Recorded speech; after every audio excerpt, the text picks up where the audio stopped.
Okay, for most of this fight, I'm going to be on the right platform, the east platform over here. Ranged healers, basically you're safer over on that side on the opposite platform. Any melee will have to be around there and just watch for when I move. Most of my fight's going to be here. I'm going to move when the volcanoes come up, but that's about it. The platform is where my home is. Okay. Uh, Please don't attack him until I've gotten some aggro. So until I get him back to that platform where I just indicated, don't do any attacks. I'm just going to do a couple of smacks to get him on my aggro. And now that he's coming after me and I've done my attack, it's safe for you guys to attack.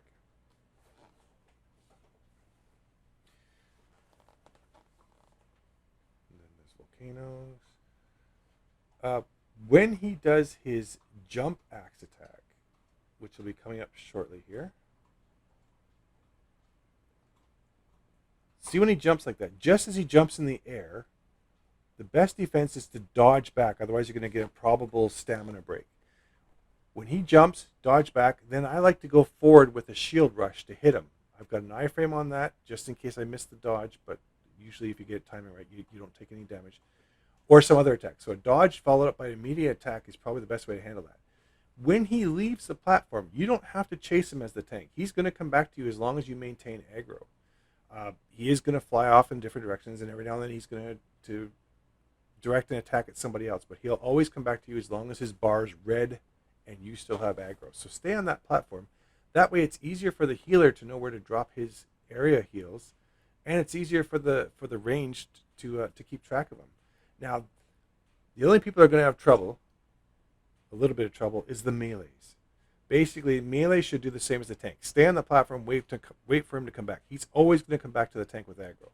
The fight might take a little bit longer, but it's so much easier than chasing him around the whole arena because you got to chase him, you got to catch up to him. If the floor turns into lava, you got to get off there and come back again. So stay on the platform. It doesn't have to be this platform. Pick a platform, but I've always found it's easiest to stay on this one.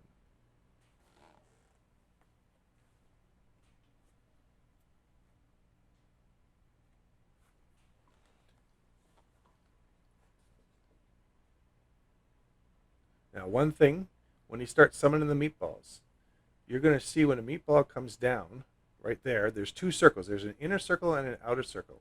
The inner circle is going to crush you and do a significant amount of damage, probably killing most people who aren't high in constitution. The outer circle is only going to stun you. And if you have some kind of grit attack, for me as a tank, I've got over 300 con, so all my basic attacks are grit attacks. If you've got a grit attack, you can actually fight through that. See it, even if you're not hitting anything, you just do an attack and you don't even get the stun. It's an easy way to stay in place as long as you're on the outer circle.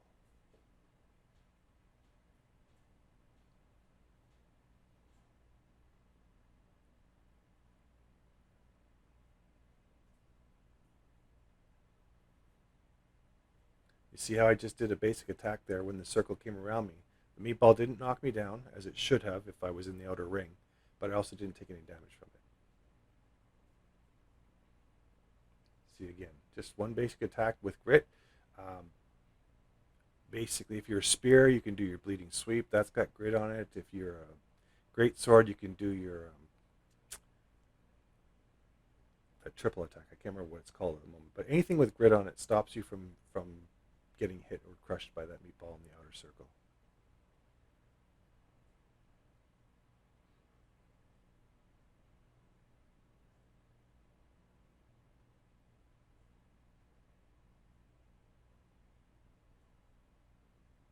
Missed the attack timing on that one, which is why you saw the ball gave me a slight smack, but didn't knock me full down.